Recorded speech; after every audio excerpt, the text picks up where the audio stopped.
Hello tout le monde, on se retrouve pour le tirage du mercredi 8 mars 2023 sur votre chaîne Bénévole Guidance. J'espère que vous allez tous bien, j'espère que la pleine lune ne vous chamboule pas trop. Et bien écoutez, sans plus attendre, moi j'ai envie de vous dire, on y va, go tirage, c'est parti!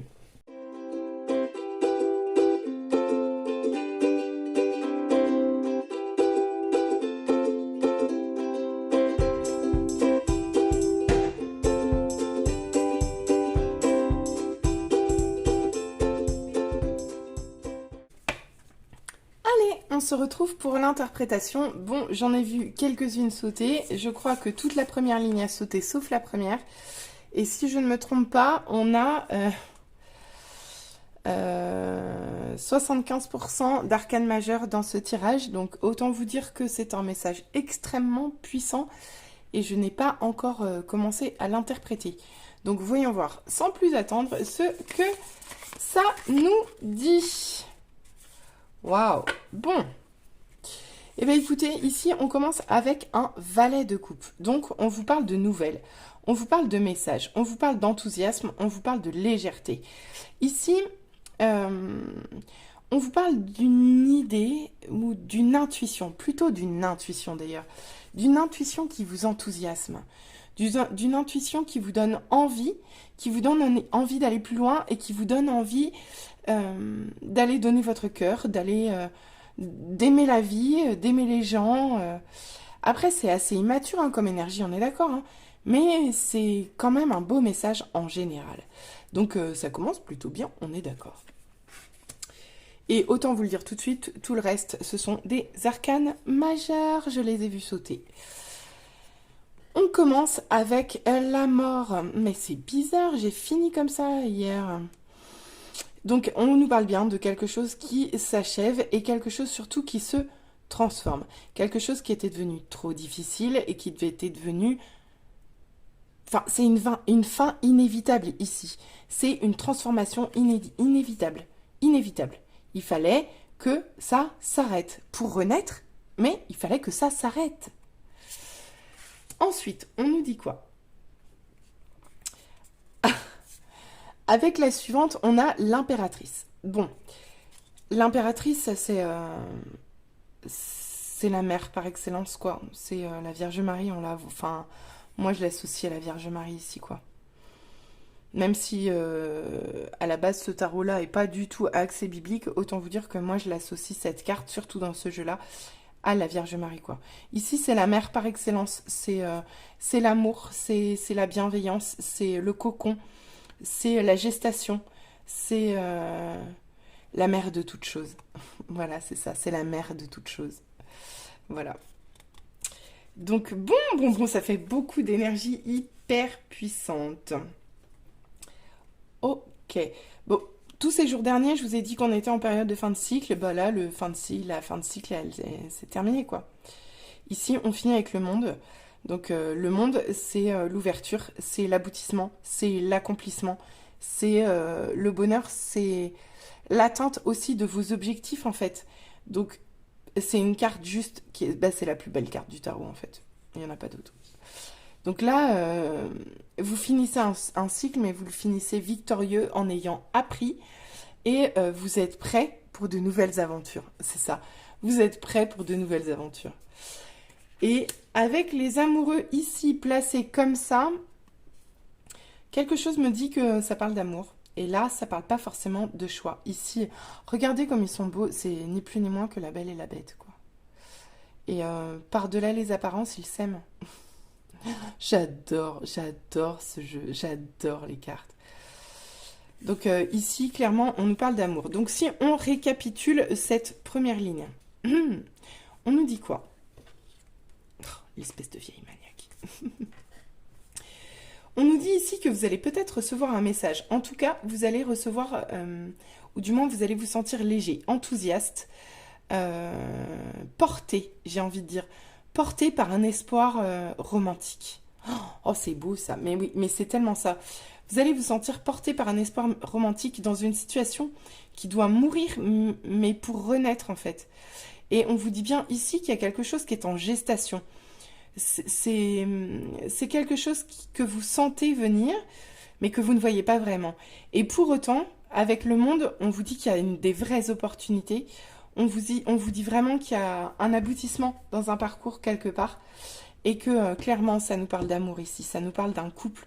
Ça nous parle de la belle et la bête, quoi.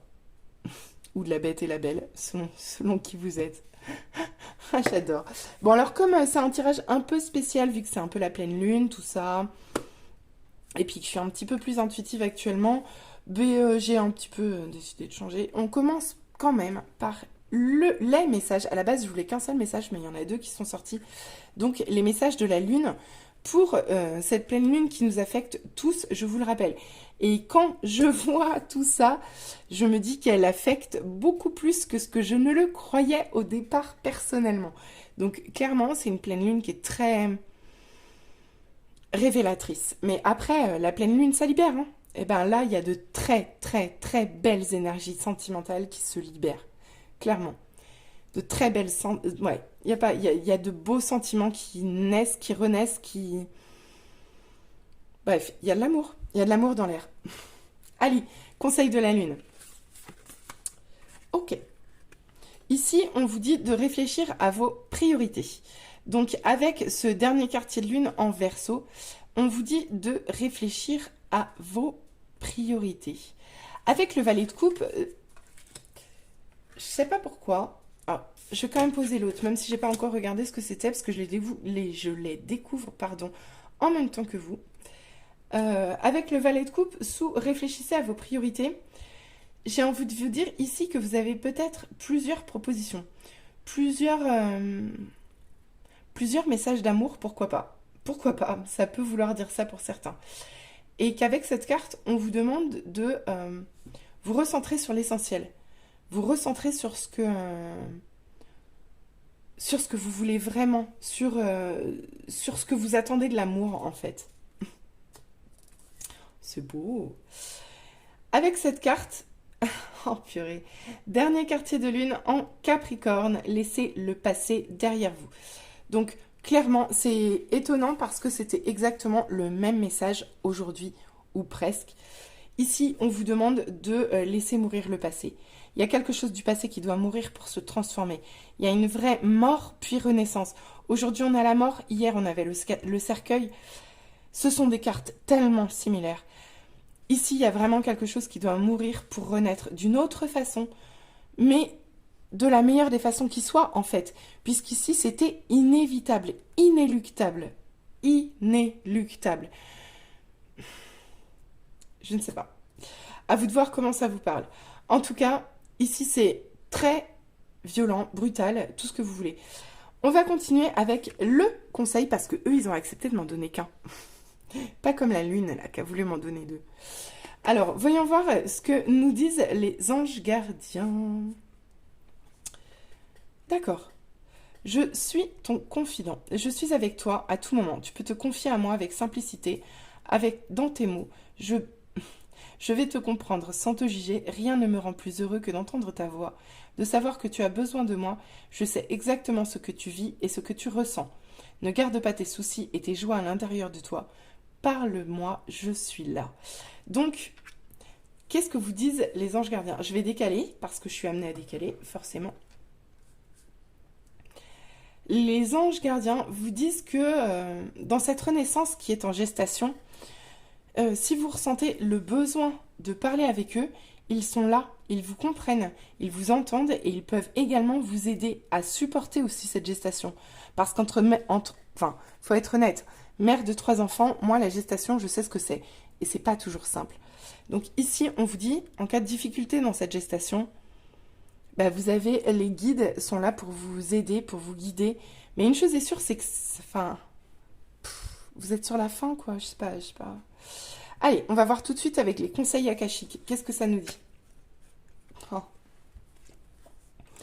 Aimez-vous tel que vous êtes, aimez vos zones d'ombre et de lumière, ne vous jugez pas, pardonnez-vous. Bon, eh bien écoutez, je pense que le chemin que vous avez fait pour en arriver jusqu'au monde, c'est un chemin à la base d'amour pour vous-même. D'amour pour vous-même, parce qu'en fait, vous êtes arrivé à un stade où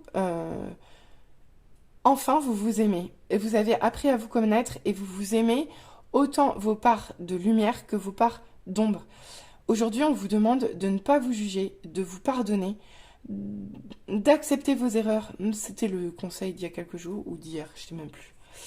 En tout cas, une chose est sûre, c'est que ça fait partie de votre parcours, hein. Les erreurs, elles sont faites pour vous faire avancer. Et là, en l'occurrence, elles ont été faites, elles ont été mises là pour que vous arriviez à cette fin de cycle, pour que, enfin, la vie vous sourit, quoi. Et que le monde s'offre à vous d'un point de vue sentimental. C'est super comme message. Ici, on vous dit, vous êtes responsable de ce que vous créez à chaque instant. Vos pensées, vos émotions, vos croyances, vos choix. Là, on nous parle clairement de la loi de la manifestation, de la loi de l'attraction aussi.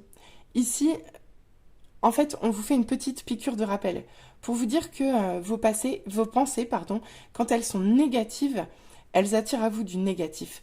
Vos émotions, quand elles sont négatives, elles vous font du mal. Vos croyances, elles vous limitent. Vos choix sont à mûrir. Bref, prenez la responsabilité de vos actes et arrangez-vous pour suivre le chemin qui vous est destiné. En l'occurrence, si vous regardez mes guidances, c'est la bienveillance, quoi. Et l'évolution vers une meilleure version de vous-même.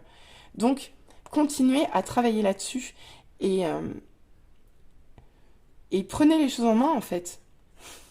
Soyez responsable de ce que vous en faites. On finit avec la voix de l'âme et du cœur n'est accessible qu'à celui qui saura installer le calme en lui, faire taire son ego, lâcher son besoin de contrôler, de savoir et d'anticiper. Waouh. Bon. Ouf, gros frisson. Alors pour ceux qui me connaissent, ça veut dire que j'ai une connexion qui est un peu plus forte que... Ici, on vous demande de baisser les armes, en fait. Ici, on vous demande de lâcher prise. On vous demande d'écouter votre âme, d'écouter votre cœur et de vous laisser guider par eux. De lâcher vos pensées limitantes, en fait. De vous aimer, de pardonner vos erreurs, mais que ce soit à vous ou aux personnes qui vous entourent. C'est un grand, grand message d'amour sans ego. Ici, c'est un énorme message d'amour, en fait. Vraiment. Et non seulement d'amour, mais de responsabilité. Excusez-moi, mais moi, ça me chamboule. J'ose même pas aller voir ce que ça nous dit en tirage love, parce que si c'est aussi puissant que le reste du message, on est mal, je vous le dis tout de suite. Mais en même temps, on est dans des énergies de fin de cycle, donc forcément, ça bouscule, quoi. Fin de cycle, en plein milieu d'une pleine lune, forcément, ça bouscule. Allez, c'est parti, je prends mon courage. À demain, on va dévoiler ce que ça nous dit. Waouh. L'âme de toute vie. Notre lien est l'un des plus puissants. Alors déjà, ce que j'ai envie de vous dire quand je vois ça, c'est que la première chose, c'est que c'est votre âme qui vous parle. La petite voix à l'intérieur de vous que vous n'entendez pas forcément et qui vous rappelle que c'est ça qui vous unit en fait, spiritualité et matière. D'accord? L'âme de toute vie. Vous êtes l'âme que vous incarnez dans la matière. Entre l'âme que vous êtes et le corps que vous possédez, à vous deux, vous êtes l'âme de toute vie. Donc, rappelez-vous le lien que vous avez avec votre âme. En pleine période de pleine lune, ce message, il est fort parce que la pleine lune, elle vous rapproche justement de ce lien d'âme que vous avez avec votre propre âme. Ici, ça travaille le subconscient, ça travaille tout ce que vous ne maîtrisez pas. Vous mettez en lumière aujourd'hui et dans les jours qui viennent tout ce qu'il y a de plus profond et d'inconscient en vous. Et ici, on vous rappelle que vous êtes reliés, en fait. Vous êtes reliés. Et que écouter votre âme, c'est la meilleure chose que vous puissiez faire. En gros. Au-delà de ça, en termes d'un point de vue sentimental, on peut nous parler également ici d'un lien d'âme. Donc, un lien d'âme, je vous le rappelle, ça peut être âme sœur, flamme jumelle, lien karmique aussi. Une chose est sûre, c'est que le lien qui vous relie à la personne à qui vous pensez quand vous voyez ce tirage est puissant. Parce que c'est un contrat d'âme et que vous avez quelque chose à remplir ensemble. À vous de voir comment ça vous parle. Oh, c'est joli. Purée, des fois qu'on n'avait pas compris que vous étiez connectés, quoi. Unis par le sang et par nos âmes, la fratrie. Ici, on vous parle d'une famille d'âmes. On vous parle de votre autre qui appartient à votre famille d'âmes. Je sais pas, j'ai pas vu les autres cartes, on va voir ensuite, mais je sais pas s'il est sentimental au final. Parce que ici, on peut très bien nous parler d'une âme sœur qui fait partie d'une fratrie, d'une famille d'âmes. Donc là, c'est un amour inconditionnel entre deux âmes qui sont faites pour s'aider, ils ont signé un contrat avant leur naissance. Ils ont signé un contrat et ils se sont, entre guillemets, obligés l'un l'autre à une mission l'un envers l'autre. Mais à la base, ils sont frères. Ils sont frères et sœurs. À vous de voir comment ça vous parle. Waouh! Votre meilleur ennemi, libère-toi de moi. Bien. Eh bien, écoutez, je vais changer de place les cartes. Je sais pas pourquoi. Quelque chose m'a dit qu'il faut que je les change de place. Donc, ça veut dire que j'aurai probablement une autre lecture dans quelques minutes. Ah, clin d'œil cosmique. Ici, on vous dit, libère-toi de moi, votre meilleur ennemi. Le chiffre 5, c'est le changement. Il y a un changement. Aujourd'hui, il y a un changement. Vous allez devoir vous libérer, en fait. Et ça va très bien avec la mort. Vous allez devoir vous libérer de votre meilleur ennemi. Il y a quelque chose qui doit mourir, quelque chose de toxique, quelque chose de malsain. Ici, c'est ni plus ni moins que le diable. C'est la toxicité, c'est tout ce qu'il y a de malsain, tout ce qui est manipulatoire, jalousie, addiction, tout ce qui, au fond, veut vous détruire. Voilà, il n'y a rien de plus. Bon, je vais continuer, hein, parce que ça reste quand même super violent. Ce qui est rare et précieux, le regard des autres. Waouh. Alors, ici, moi, quand je vois le regard des autres et les mains cachées, on vous dit bien d'arrêter en fait. D'arrêter avec le regard des autres. Il y a... Enfin, ouvrez les yeux, quoi. Ce qui est rare et précieux, a priori, vous l'avez trouvé. Donc, lâchez prise, en fait. Lâchez prise sur le regard des autres. Qu'est-ce que le regard des autres vient faire dans un lien d'âme, a priori, en plus, d'un lien d'une famille d'âme, où, apparemment, il y a des toxicités encore à libérer. Que vient faire le regard des autres là-dedans? Je ne sais pas. À vous de voir. À vous de voir comment ça parle. On continue. Oh non, mais c'est pas vrai. Contrat d'âme, nous ne faisons qu'un. Bon, je l'ai pas déjà dit là, qu'il y avait un contrat d'âme, que là on nous parle d'un contrat d'âme. Bon ben, il y a une vraie libération. Il y a une vraie libération dans un contrat d'âme. Est-ce que vous avez fini de boucler? Peut-être. Waouh. Non mais, on en parle de ce jeu, sérieusement? On en parle de ce jeu, mais il déchire tout quoi. J'ai même plus les mots. Donc effectivement, ici, on vous parle d'un contrat d'âme. On vous parle d'un contrat d'âme. euh, D'un contrat d'âme déjà d'une part avec vous-même, mais aussi avec quelqu'un d'autre. Avec quelqu'un qui fait clairement partie de votre famille d'âme. Et qui fait... et il y a encore des choses à libérer. Il y a vraiment encore des choses à libérer. Et ici, on vous demande d'ouvrir les yeux. On vous demande d'ouvrir les yeux. Parce qu'il est temps de boucler. Il est temps de boucler ce contrat d'âme. Vous avez équilibré vos karmas, les polarités sont justes. Timing divin quand tu nous tiens. Il se passe quelque chose. Il va se passer quelque chose de fort. C'est vraiment un message extrêmement puissant. si je lis le tirage Love d'une autre façon, et si je prends un peu plus le temps sur celui-là, euh, c'est pour vous dire que parmi toutes vos options, parmi tous les gens qui vous envoient leurs messages d'amour, il faut que vous retrouviez votre priorité là-dedans. Parce que dans ce monde-là, ou dans ces énergies-là, il y a un lien, un seul, qui est plus puissant que tous les autres. C'est un lien d'une famille d'âmes. C'est un lien d'une famille d'âmes qui doit se transformer parce qu'il y a un passif entre vous. Il y a un passif entre vous que vous devez libérer. Et aujourd'hui, vous êtes en train de mûrir ou plutôt de terminer une situation où vous avez eu les anges et les guides comme amis et je crois bien que c'était bien les seuls. Mais aujourd'hui, vous arrivez à une phase d'ouverture. La libération, elle est terminée, quoi. Il est temps pour vous d'ouvrir les yeux et de vous retrouver car vous ne faites qu'un, que vous avez rééquilibré vos polarités et vous ne faites plus qu'un.